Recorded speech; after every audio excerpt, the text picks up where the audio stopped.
Okay, we need to talk about the Model Y. If you haven't heard, Tesla made some pretty big changes to that vehicle a couple of days ago. They introduced a new seating option. We have a whole new tier of the car you can now purchase and configure online, but also some other small changes that on the surface don't seem all that important, but I actually think are really telling about kind of the future of Tesla, the future of the Model 3, and how some changes with the new Model Y will most likely definitely affect the new upcoming Model 3 versions that we see in the next year or two. Some pretty big changes coming to the Model 3, and there's a lot to talk about, a lot to break down, so let's just get into it. So to kind of catch you up to speed with everything that has happened, Tesla has introduced a couple of new options and configurations for the Model Y. First things first, there is the new 7-seater option, something we've been waiting a while for, and this is kind of a mixed bag. On one hand, this does seem like a great option if you have smaller children or you're looking to kind of shuttle people around from point A to point B and you just want to have the ability to pack more people into your Model Y. This is an option now, and you can configure your Model Y to have 7 seats, though from first-hand experience looking at 5-seat configurations and kind of examining the back, and from what we've kind of heard in the rumor mill, that 7-seat option is going to be a little tight. Those back 2 seats are not going to be as spacious or as comfortable as some might like, so just kind of keep that in mind as you make your purchase decision. But you know, regardless of that, it is an option that you can configure online and move forward with if you're interested right now. So that is an option that you can definitely take advantage of. And we also got a whole new configuration you can now configure and buy on the Tesla website. It's the standard range Model Y. Now, if you remember a couple of months ago, I guess, actually, I think that video got removed for copyright reasons. Anyways, Tesla was going to build a Model Y. I talked about it. I talked about what the standard range Model Y was going to be like, why it was important. And then we had heard that Tesla was kind of canceling plans for a standard range Model Y. Whether that was due to production and logistic issues, we don't know. Elon had claimed that it was a range issue, that because it was under 250 miles, it was just not enough. Whatever the case may be, range was cited as an issue, and Tesla just did not move forward with a standard range Model Y, and we just kind of assumed that that configuration was gone and not going to happen. That wasn't until a couple of days ago where Tesla started selling now a standard range Model Y with, believe it or not, under 250 miles of range. So the reason that was supposed to cancel the car doesn't seem to be the case anymore, because that car never was able to magically get more range. It now only has 240-ish miles of range, which I will say, as a standard range plus owner of a car that only has 240 miles of rated range at 100% charge, it's not that big of a deal. I think that people make a bigger deal of that than necessary. 240 miles is just fine for road trips. You can still get around town, no problem. You're going to have to charge a little bit more depending on how much you drive, but for a lot of people, they don't drive all that often. They can charge at home all the time anyways, or charge at work, so they don't need a battery as big or as expensive. So it's kind of a win-win for everyone, and it's super nice to see the standard range Model Y is now an official option, and it's back, it lives, and you can buy it.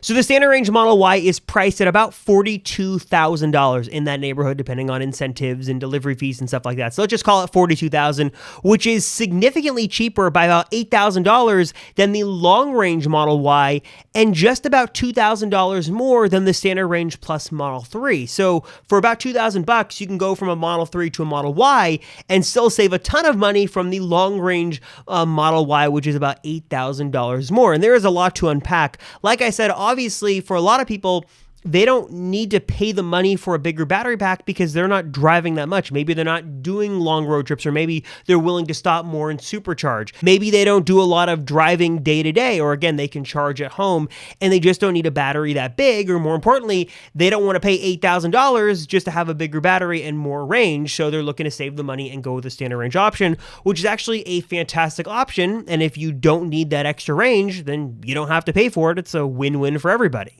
But if we've learned anything from the Model 3, and if we can kind of use that as a guide for a second, there are some downsides to going with a standard range model over the long range model, besides just range. Obviously, range is the biggest thing. Battery packs are going to be different sizes. If you want more range, go with the long range model and let that be the end of the story. But if you're kind of on the fence and you're looking at the differences, there are some other things to keep in mind, particularly with the interior.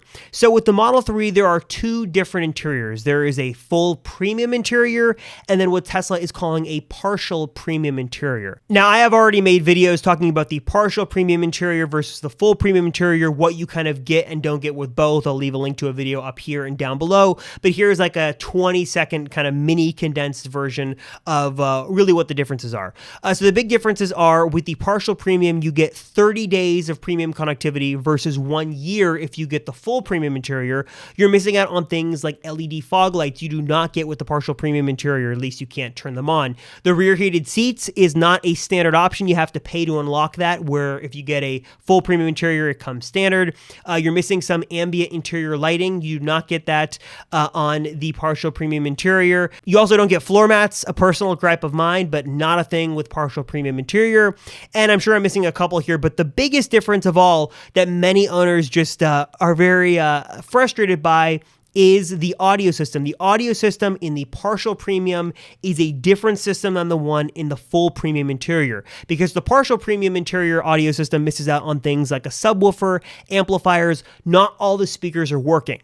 It's not a bad audio system by any means. It still sounds great, but without an amplifier and subwoofer, you are missing out on the full premium audio experience that Tesla fans and owners seem to just rave about. So you are missing a couple of really big things by going with the partial premium interior, and that was just one of those things with the Model 3. If you got a long range of performance Model 3, you got the full premium interior with all the bells and whistles. If you went with a standard range or standard range plus to save some money and get the lower battery pack and the lower range, you also got the partial premium interior, which meant you were missing out on some of those nicer goodies, including the higher end audio system. But all that might soon be changing thanks to what we've got with the Model Y. So the standard range Model Y, this is the base, cheapest Model Y you can configure from Tesla, does not follow the trend of the Model 3 and does not have the partial premium interior. In fact, this has the full premium interior in the standard range Model Y. So for $2,000, you can go from a standard range plus Model 3 to a Model Y, get all the extra legroom and space and creature comforts of the Model Y, and also a stellar audio system and all the other cool things with the full premium interior. Doesn't sound like that big of a deal, but that's a lot less money than going from a standard range plus to a long range Model 3. And you also get some of the features and the creature comforts of the Model Y in there as well. So why is this important? Why does this make so much sense, and why am I making such a big deal out of it? Well, the reason for that is, one, I think that there are many people out there who are kind of confused about partial premium versus full premium and kind of what the differences are and which one they should opt to. And also, before, when you had to make the choice, it was kind of a double-edged sword. For a lot of people, they just didn't want to spend the money to get a larger battery pack just because they were not going to take advantage of that. But by not spending that money, you were losing out on some other kind of fringe benefits. I know many standard range plus owners who are very happy with the range that their car is able to achieve, but they would like a full audio system. They'd like to have the rear heated seats on by default. They'd like the ambient lighting and the fog lights, just little things like that should be standard with a $40,000 car that just aren't with the Model 3 standard range or standard range plus. But that story again now changes with the Model Y.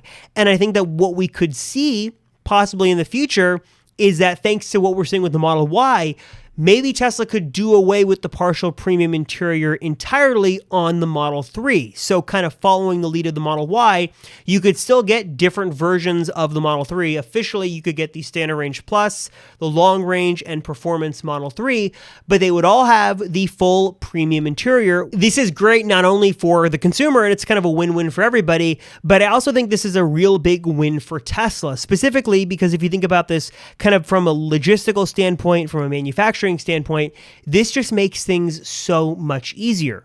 Because right now, when you go to buy a Model 3, there are a couple of big things to keep in mind. What's your exterior color? What's your interior color? What are the wheels you're choosing? And then which version are you going with? Are you going with a partial premium car or a full premium car? And that just makes a lot of different configurations that Tesla has to build and keep on hand and keep supplies for and stuff like that. And I'm not sure about what the true kind of details are. I'm not, very keen into the in and outs of the Tesla production process, but I'd imagine there are some extra steps that have to be taken to build a standard range plus with a partial premium than, a performance with the full premium. Obviously, there are going to be some differences, of course, with colors and interior fabric and battery life and stuff like that, of course. But I think this just takes one unnecessary step out of the process that should kind of streamline things and make things a lot simpler. Now Tesla could focus on really the battery capacity being the difference maker between the models. You can have your choice of color, your choice of interior, your choice of wheels. It really just comes down to which battery do you want, and then other things can kind of be figured out later on. It just makes things so much simpler in terms of production. And I think that there's some evidence to this because of what we saw with the standard range Model 3. So if you remember, we were supposed to get cloth seats, no panoramic glass sunroof, and other things in the standard range Model 3. The $35,000 Model 3 was supposed to have a lot of things missing, more than it has right now, because it was going to be the cheapest car.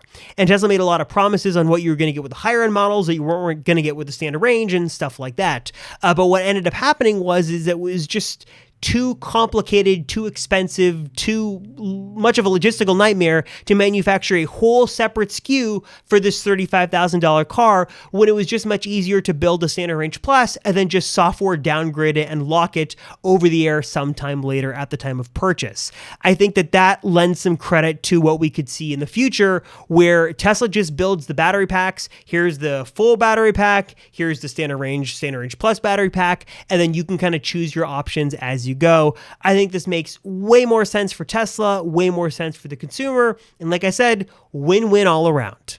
Okay, so what do you guys think of this? Am I making a bigger deal of this than I need to, or is there something to be said about kind of making things simpler and kind of streamlining the process and giving the standard range plus the full premium interior and just no longer making the partial premium interior a thing?